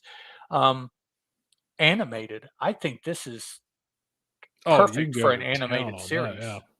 You Yep. know, nowadays this would be a Netflix, 9 issue mini cartoon right here. Yeah. Yeah. It would be awesome for that. It just, between guys that were, still kind of new at what they were doing, and the just excesses of everything that sold in the 90s. Mhm. That's, you could pick it up like I said when we started. If you have any knowledge of comic books at all, if you've been reading them, this you look at it and it's instantly you can place it within 4 or 5 years of when it Oh, came out. yeah. Oh, It's yeah. just, not a bad thing. That is one of my favorite eras of comic books Oh, is yeah. the Yeah. early to mid 90s. Mhm. But yeah, it's like you said, Chris. I would be hard pressed for that new comic book fan that said, "Hey, can you recommend?" Yeah, man, I got something right here. This would It'd be be, way down on my list. oh, it would be I don't even very know if it'd be difficult. on the list. Man. Oh, man. Now you mentioned Painkiller Jane, and we've talked bits and pieces of Painkiller Jane over the years or over the episodes. Um, you know, what they what they did, I mean, sure, having a television series sort of helped, even though it was only one season. Um, but I think Painkiller Jane is so at her core is a very simple character. Mhm. Um, that you can sort of pick her up and put her in any time period and you're Right, good. and write with her Yeah. in that way, and And it so it there's not a works. whole lot of Yeah, modernization. I mean, jumping from the 90s to the, 2020s, there's not a really a lot that you have to do to that character to get her modernized. right. Uh Really there's not a whole lot to Ash that you have to do to modernize them.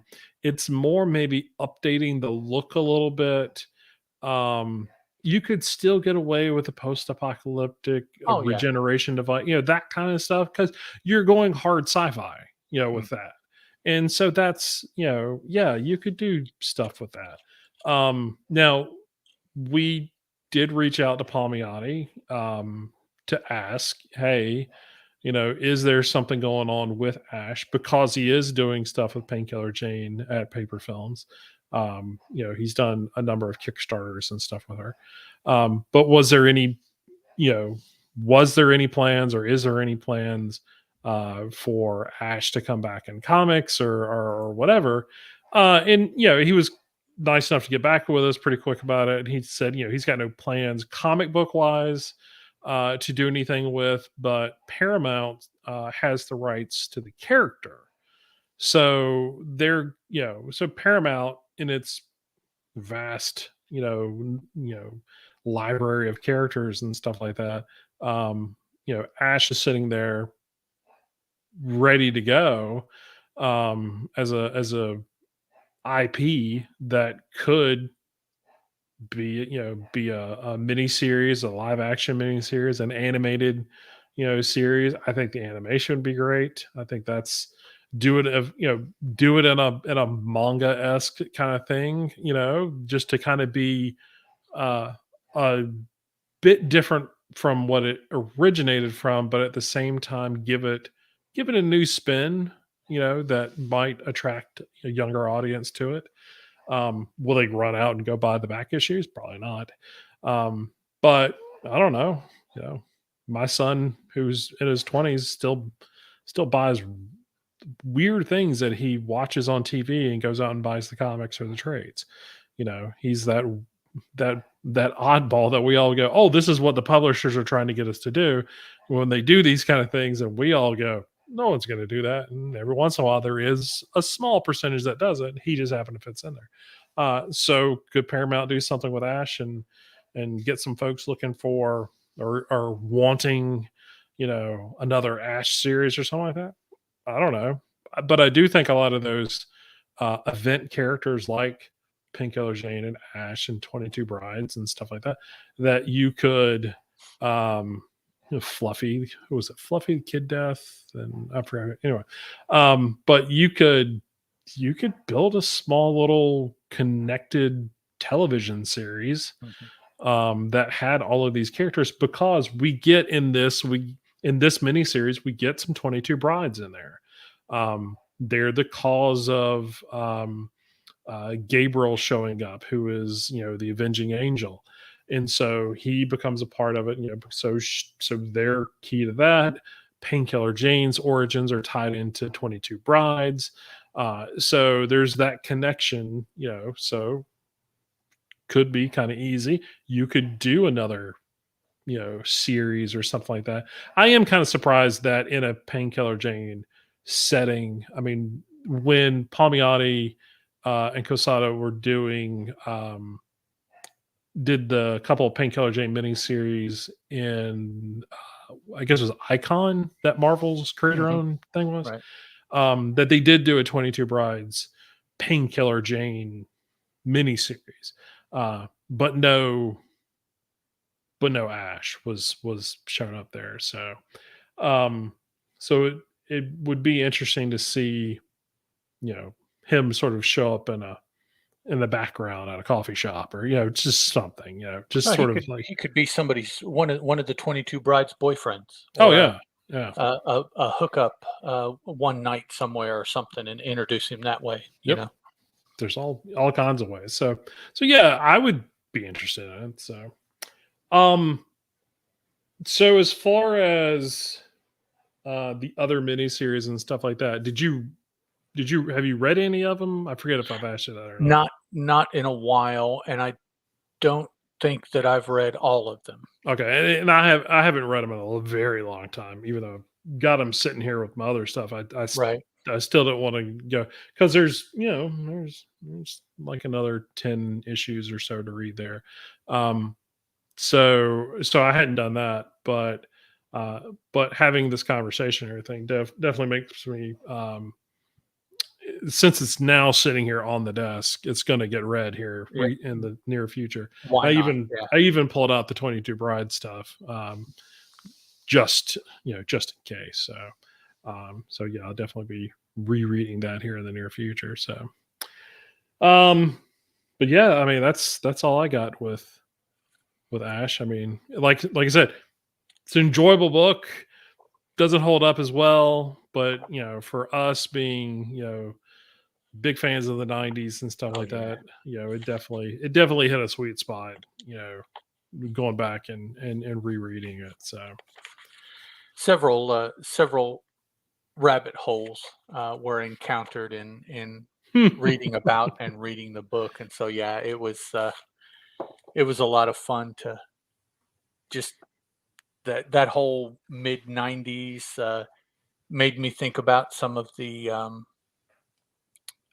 Marvel stuff that they closed up shop at event to do, Yeah, and yeah. I thought about maybe yeah. So it just many different rabbit holes.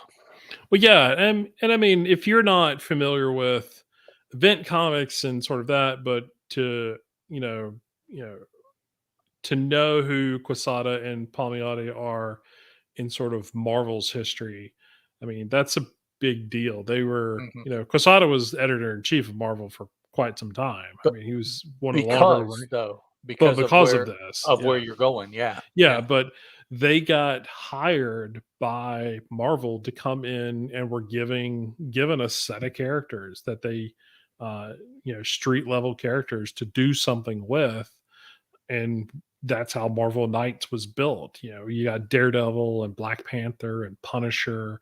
Deathlock was in there for a stretch. Humans, Shang-Chi and Human. Yeah, Inhuman, not even a street level thing, but Inhumans.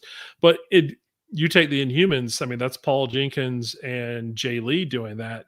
That's where, that fifth issue or whatever, Yelena, whatever her last name Belova, is. Yeah, from Black Widow, like the that's her first appearance. the You don't blonde get Black Widow. yeah, you don't get that. You don't get that character without, you know, these guys coming in and sort of doing things. I mean, that run of Black Panther by Reggie Hull, I think is it Reggie Holland? Reginald Yeah, Hudlin, yeah.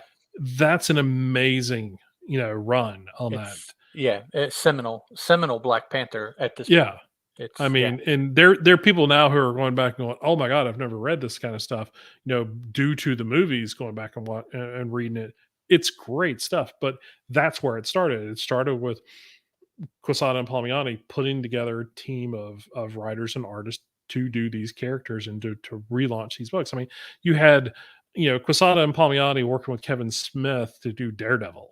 Mhm. Um, it's not. I was just talking to somebody on a different Discord channel or whatever Discord things are called, about that. This guy was rereading. No, he was reading that Daredevil run for the first time, and he was like, "It's not what I thought it would be." I'm like, "No, it is super wordy," because Kevin Smith is a screenwriter. That's He right. did not understand comic storytelling at that point, or scripting. He does now. He's still a little wordy, but it's way different Mhm. now than it was then. But it's still enjoyable. It's still, you sit there and look at Quesada's art. I mean, that's some amazing stuff going on there. But yeah, you've got that. I mean, and everybody sort of remembers the supernatural Punisher. Those kind of things.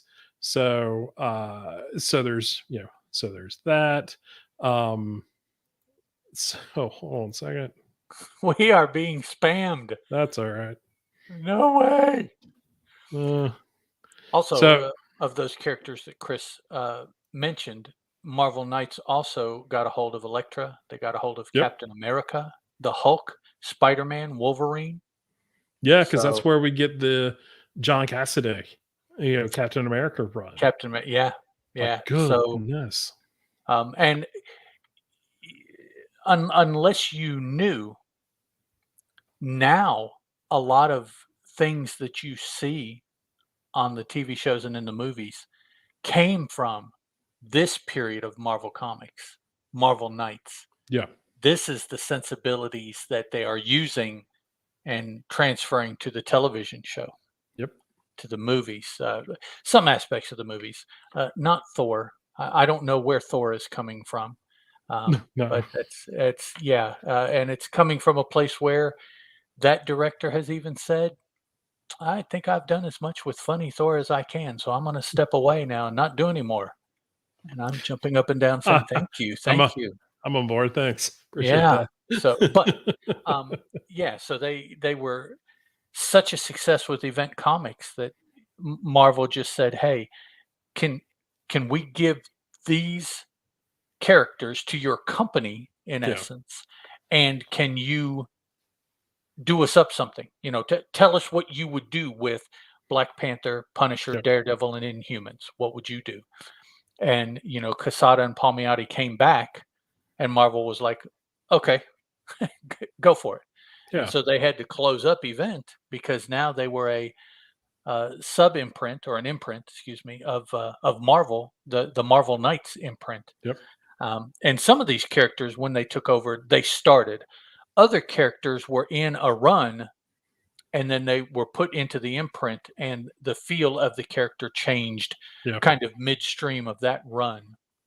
Oh, I mean, Marvel Knights became that imprint, sort of not a out of continuity imprint or anything like that, but if you saw a Marvel Knights, logo on the book, you knew it was a little more mature, Mhm. not drastically or anything, but it definitely gave that sort of feel like, oh, this is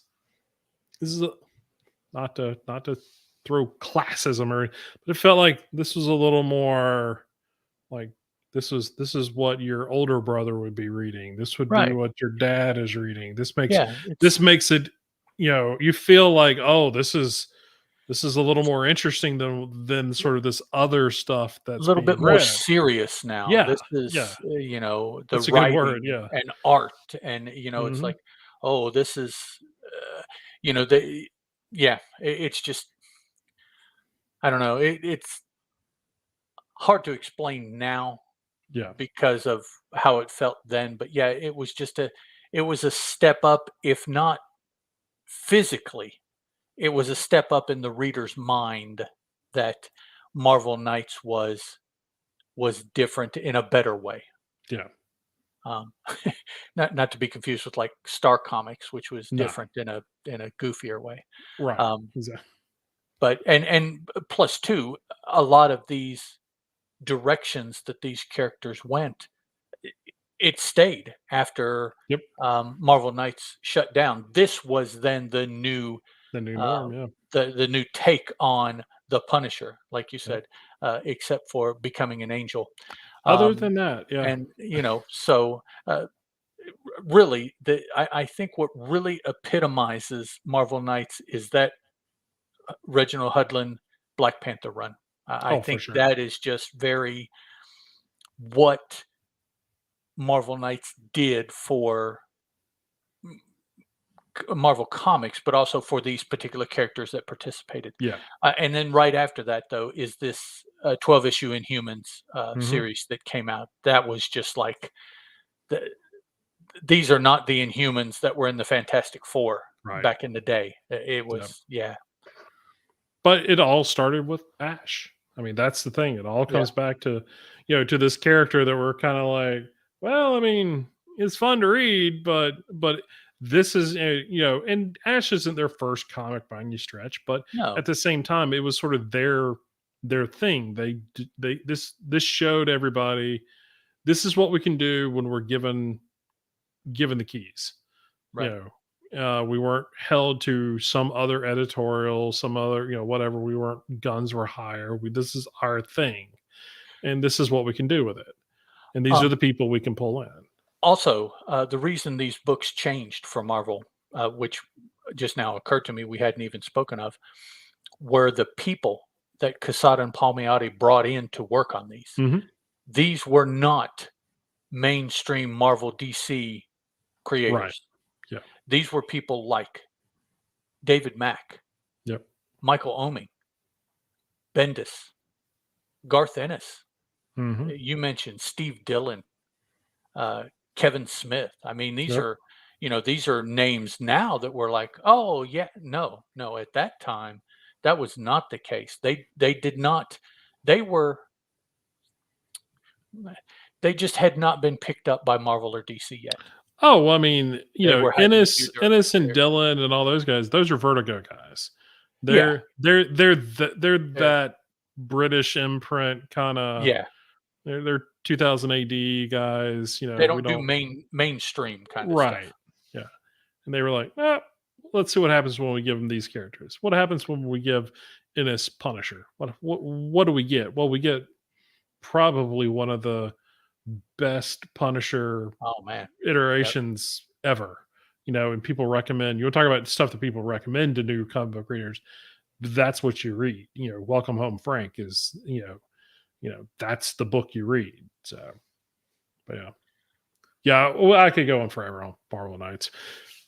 I loved that. That really, I mean, it's not that I was getting out of comics or whatever at that time, but it was one of those things. You kind of reading comics at going 45 miles an hour, and you start reading Marvel Knights, and now you're on the Autobahn. Yeah, Yeah. Yeah. it's It just was. like oh my god, this is what I've been waiting for. This is the stuff. And so it's Dark Knight, but for half of the Marvel line. It's just like it really elevated and sort of pushed everybody to do better, to be more creative. So and Quesada did that. Palmiotti didn't stay with Marvel in a large editorial sense, for his own reasons. I'm sure he's come out in interviews and stuff and said them. I may have read them and just not remembered, but Quesada, I mean, became editor in chief and was a driving force for a lot of change and stuff that happened. I mean, he helped bring in the Ultimate Universe. Yep. I mean, so there's a lot to be said about starting with Ash, and that creating Event Comics, and then sort of what that's became for everybody. So, and now Quesada is just drawing Batman covers. Yeah. And something for that idea. Yeah, but he's definitely earned the time and the opportunity to take a breather. Oh, sure. So Yeah. he's done the work. So alrighty, so that was a lot, because I figured this conversation was going to go in about 50 different directions. It's hard not to, because And of yeah, sort that of was that was reeling it in. no, definitely. I was So struggling to not go in every direction that I want to, but for sure. All right. So anything else before we get out of here? no, I think I'm good. Cool. So you can come by the website, comicaddiction.net. Join us over the forums, justanotherfanboy.freeforums.net. Email us at comicaddictionpodcast@gmail.com. Follow this show on Twitter. It is at Comic Addiction. Follow Ed at Teal Productions. You can follow me at Chris Parton. Those are the best places. Twitter's usually, as we always say, is the best place to get in touch with us on a more regular, easier, quicker way. Quicker. It's a word. Words are there. You put them in the right order. DM us or reply us, and we'll usually get back with you pretty quick. Especially this morning, because Ed and I were both apparently up at 5:30 or 6 o'clock in the morning. Yeah, Checking out somebody's stuff. like, are we good to go? I'm like, dog, what? I had to beat you because it'd been 2 weeks. I was like, I know you. I told Terry, and she's like, Chris is up. I I was said, up well, making coffee apparently. already. And Yeah. so, My dog wouldn't stop barking from 4 o'clock. So I was like, all oh, right, I'm man. just getting up. But yeah, so I want to say thank you to everybody who's hanging out with us in the chat. Absolutely. You may have seen the reminder or the notification, hey, we're doing a show tonight, and you might have been a little gun shy. I totally understand. Yeah, right. but That's what we're you said last time. yeah, exactly. So we're here. We'll do. I have no idea what we're going to do next episode. So I know we've talked about some stuff, but we'll figure that out in between now and then. So we'll let you know. I think we've talked about the next miniseries that we'll discuss. Speaking of early '90s stuff, so that'll be a lot of fun. We'll talk more about that on Twitter as we get closer to it. So that's. So I'm really not sure what to think, because I haven't read those comics probably since they came out. Yeah, I haven't either. Yes. Speaking of not holding up. But yeah, so thanks everybody for joining us in the chat. Everybody who's listening to us and watching us after this live recording here on Thursday night, appreciate it. If you do want to join us live when we do the recording. You can do that on our YouTube channel. That is Thursday nights at 9 p.m. And then we kind of go for about 2 hours. So, other than that, that's it. Everybody, thanks for checking us out. Ed, as always, thank you for joining me, sir. Yes, sir. And we will catch all of you next week. Goodbye. Ciao. And thanks for our first spam bot. That Yeah. was great. That threw me off. I was like, no, no, delete, delete, delete. You have a good night too, Doug. All right, Doug, we will see you. And Martin, if you are still around, thank you for Oh, joining no, us. no. Don't call him Martin. Oh, Go by sorry. Geek his street Vine. name. Sorry. Yeah, Street street name. names. Is that what we're doing? Okay. Sorry about that. Oh, come on, man. So, but yeah. So Can't break kayfabe. it's true. What am I doing? Podcast kayfabe. It's the cardinal rule, man. Oh, geez. I still love that time that I saw. I think you were there. We were at Heroes Con. I know it was me and Camden and Charlie, but there was at least like you and John Wimmer maybe that was I was there, just but saying. there were several of us there. I remember, but it was right when it had my secret identity is blown. Sorry about that. But we were all standing there right when the floodgates opened because we were waiting for the line to go down before we went in. Anyway, uh, Martin Geekvine, he and his daughter come walking by, um, and I'd never met him before at that point, and Mhm. I just blurted out because I was so hyped about being at Heroes Con and being around like-minded people. I just went, "Oh my god, Martin!" like that, and he turned around like had no clue who I was. It was just like he was like, "Hey," like who's yelling at me, and not even my own city. So, uh, so it's good times. Yeah, I need to hurry up and get down to the next Heroes Con. Yeah, because South Carolina Comic Con next year. Yeah, there's all the cons next year that I'm wanting to do. Yeah, we went. Terry and I went to Heroes on Sunday because we had Oh 3-day yeah, passes that yep. carried over, Hmm. but Sunday was all we could do just because Yeah, of situation. So we managed to go down this year. wasn't the same, but it was some. yeah, You know, and that's kind of what what I'm looking for. wasn't a full vial injection, but it was kind of a do you for a bit. Yeah, So yeah, yeah. And I was a little disappointed. I mean, I wasn't going to go to like Dragon's Con or anything like that, but just I knew when people went down there, I was kind of like, oh, that'd have been fun to. mhm. I've been the one time. I'm good. I don't need to go ever again. But seeing like Eric Peterson, he went down there with his buddy. They go all the time, and so yeah, kind of keeping up with them and seeing what they're up to. That was a lot of fun. So. All right, everybody in the chat, we are going to sign off again. Thank y'all for hanging out with us, and we will catch y'all on Twitter and back here next week. Bye, See ya. guys. Thanks.